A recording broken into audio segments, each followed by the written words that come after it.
Príjemný dobrý večer. Ako sa máte?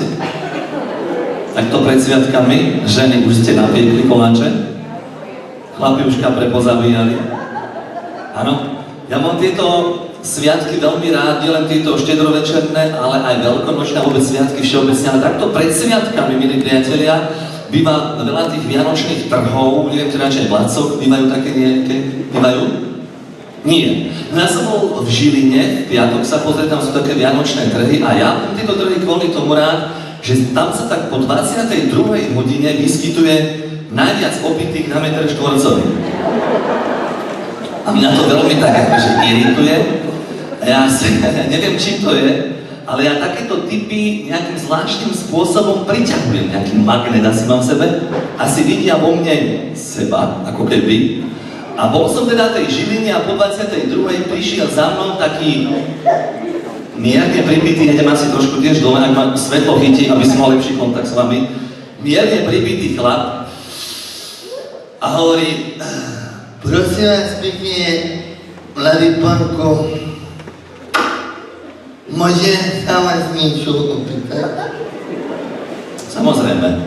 Čo by ste potrebovali vedieť? Mohli by ste mi, prosím vás, povedať, že koľko mám tuto na čele hrč? Prosím?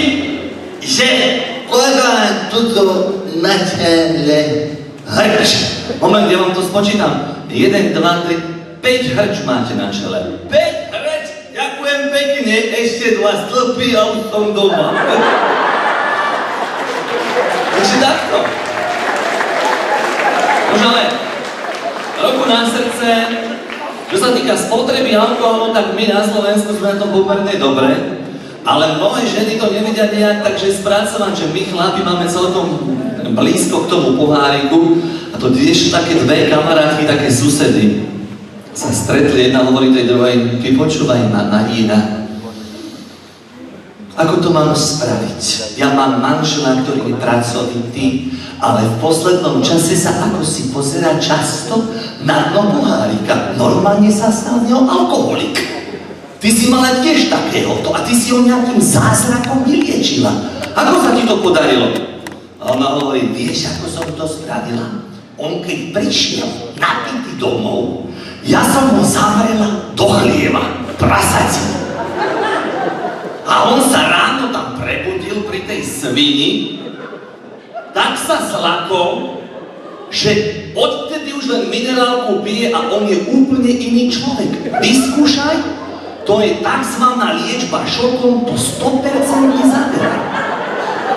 Naozaj, chlap na seba nenechal dlho čakať, prišiel 2 dní na to pod obraz Boží domov, tak ona ho hneď, ako jej tá kamarátka povedala, vyšikovala do toho chlieva, on tam zalomil a spal. Ráno sa išla pozrieť, či náhodou sa mu niečo nestalo. A on v objatí s tou sviňou tak ťapkal po tom bočiku, pozerá sa na ňu a hovorí: no to je dosť požeľná, že si tú nočnú košelu vyzliekla. Už takto, milí priatelia.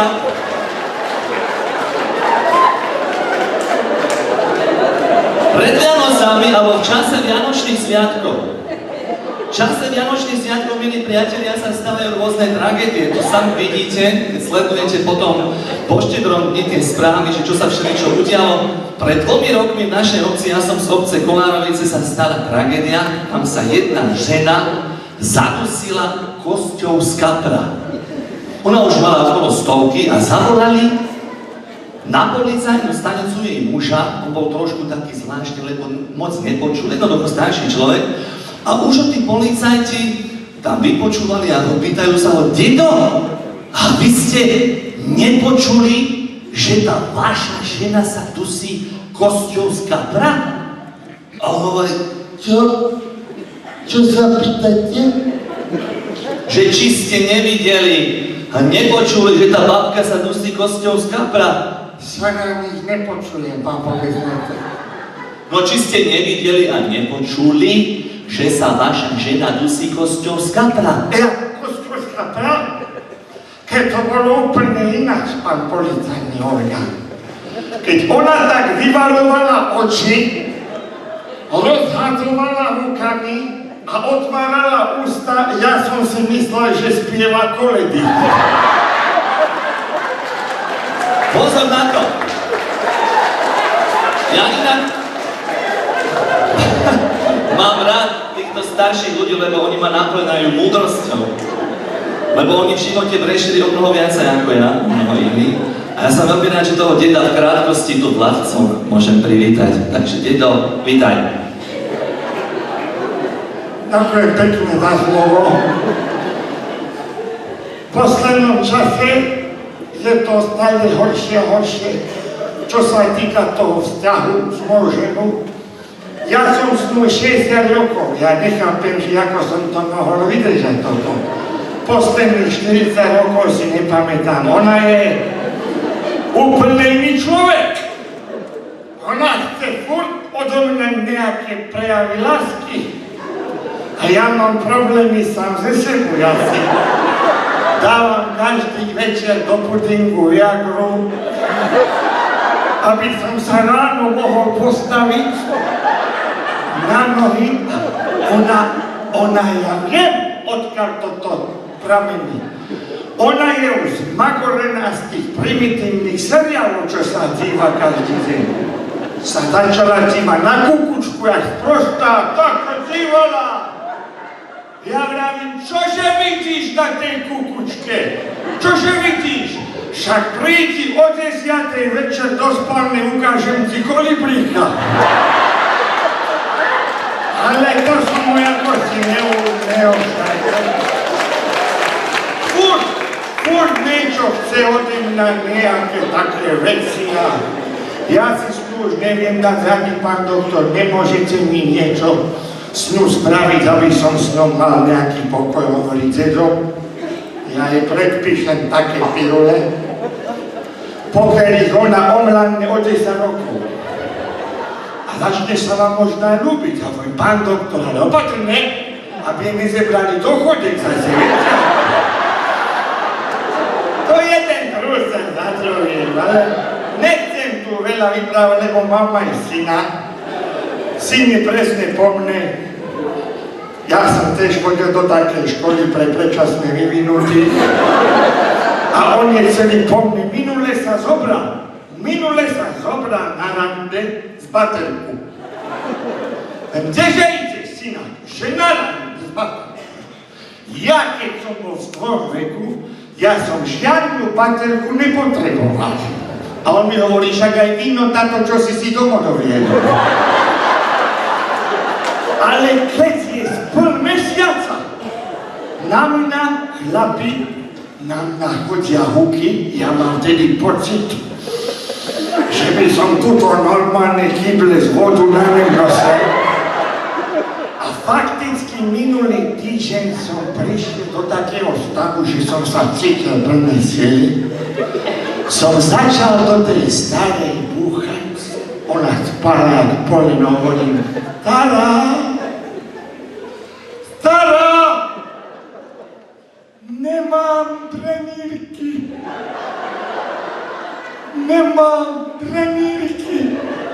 A ona precitla, otočila sa ke mne, hovorí, neboj sa, zajtra ti nejaké operujeme. Dajte muzikanci. Naša láska.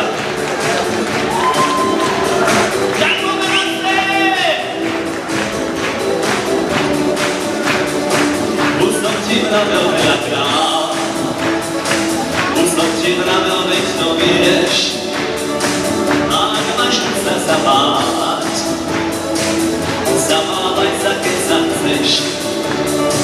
Ty mi však stále vravíš, nie, odpovede stále máš. Ja ťa brána dovediem, ktoré ešte nepoznáš. Radšej musí dať až do rána, radšej nám. Aj muzike tancí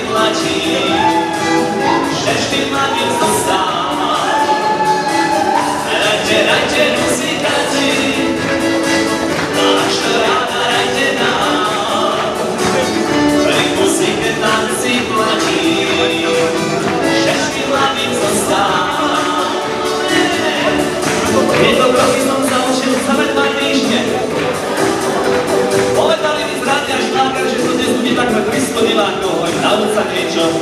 Až tam nevyzeráš úplne ako Mešuge. A tak stále dokola, stále na nič nemáš čas. Pravdy sa nedovolá, že žijeme iba raz. Čakám, že raz povieš áno, že raz budeš rozumať, že mi povieš tanci áno, áno, poďme spolu tancovať. Hrajte, hrajte, muzikanti, až do rána hrajte nám.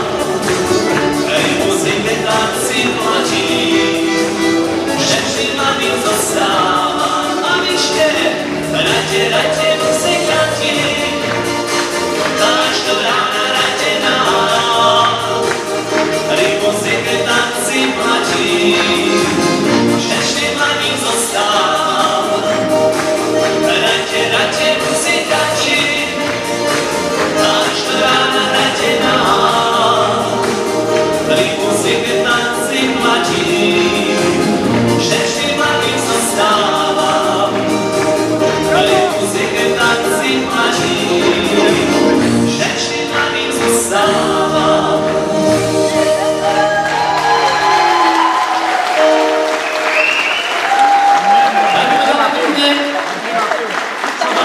Atmosféra, milí priatelia, predpokladám, že takto pár dní preč, ktorým dňom už máte všetci, alebo väčšina z vás, svetú spoveď za sebou. Spoločne. Áno? No. Mne tam by to zdalo také poplivnejšie vtiplácov, nechcete zhrešiť, čo? Ale nie každý, milí priatelia, nie každý dokáže tie hriechy v tom kostole tak vysypať, viete? Tak spontánne. Niekto si musí predtým vypiť, aby nabral takú tú odvahu. A môj sused tak naozaj spravil. Prišiel na tú spoveď, trošku taký pripitý a sadol si do tej spoviteľnice, sadol si a čakal. A zaspal. A na druhej strane bol kňaz, ktorý bol taký starší a tiež zaspal. A ticho bolo na jednej strane, aj na druhej. Po nejakom čase sa ten pánko prebral, pozeral sa cez tie dierky, tam vedľa videl tam nejakého veriaceho, tak mu zaklepol tomu susedovi. A on sa prebral, pozeral sa na toho farárka a hovorí: Zbytočne klopeš, kamarát. Ani tu není toaletný papier. To je extrém. Nože, o tých kňazoch vám poviem jeden príbeh. Inak toto vám takisto chcem spovedať, že neviem, ako to je vládcov. Povedzte mi to, prosím vás, vysvetlite mi to, lebo ešte mi to nikto nikde v žiadnom kúte Slovenska nevysvetlil, že ako je to možné? Ľudia chodia do kostola, chodia sa modliť k Pánu Bohu za pokoj, za zdravie a tak ďalej, proste prosia ho, aby bol pri nich a stál pri nich. A keď z toho kostola odchádzajú, tak hneď majú potrebu niekoho ohovárať. Neviem teda, či to je vládcov. Všade to je rovnaké. No, v Hornom Srní, odkiaľ je Juraj, to som videl na vlastné oči som to videl. Staršia žena, tak okolo 90-ky s vnúčkou, išla z kostola, čo som kvitoval, lebo mladých treba k Bohu viesť.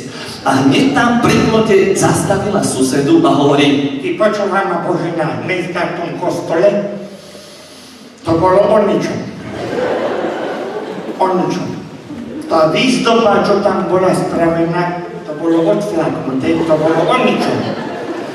To sväté písmo, čo tam ten ministrane čítal, to bolo o ničom. Ja som tomu nerozumela. A ten organista, čo tam hral, o ničom, však nikto netancoval, čo? O ničom, celá tá omša dneska bola o ničom. A tá vnúčka sa pozerá na tú babku a hovorí: Babka, a čo by si chcela za tých 20 centov, čo si dala do zvončeka? Za málo peňazí, málo muziky, nie? No a o tých kňazov. Dvaja kamaráti, takí mladší, sa stretli, jeden hovorí tomu druhému: Ty Počúvaj ma, Peter. Už dávno som sa ťa to chcel opýtať. Ty si vždycky na tie naše spoločné modlenia chodíval na bicykli a dneska si prišiel na aute. Čo sa stalo? Kde máš bicykel? Však ty si taký fanúšik Petra Sagana a ty si dneska prišiel na aute na modlenie. Čo je? Ten kamarát mu hovorí, ja ti neviem povedať. Ja vôbec neviem, kde ten bicykel mohol prísť. Však ja robím farára v Hornej Dolnej, tam sú takí veriaci, že si navzájom doprajú a ja sa bojím na niekoho ukázať prstom, to je predsa len krivé obvinenie. Neviem, kde ten bicykel môže byť. Ten kamarát mu hovorí, vieš, ako na to prídeš? Daj v nedeľu kázeň. Téma 10 Božích prikázaní. A pekne rozprávaj prikázanie po prikázaní, až prídeš k prikázaniu, že nepokradneš. Potom zodvihni hlavu, pozri sa medzi tých veriacich a keď sa budú nejakí ošívať alebo budú nejakí farební v tvári, tak tí sú podozriví a ty ten bicykel mohli zobrať. To zaručenie funguje. Po nejakom čase sa stretli, farátko už na bicykli. Kamarát hovorí, vidím, že som ti dobre poradil, že už máš zase svoj bicykel. Áno, poradil si mi perfektne. Dal som tu kázeň, téma 10 Božích prikázaní. Išiel som prikázaní po prikázaní a som prišiel k prikázaniu, že nezosmilníš a v tej chvíli som si spomenul, kde som ten bicykel nechal.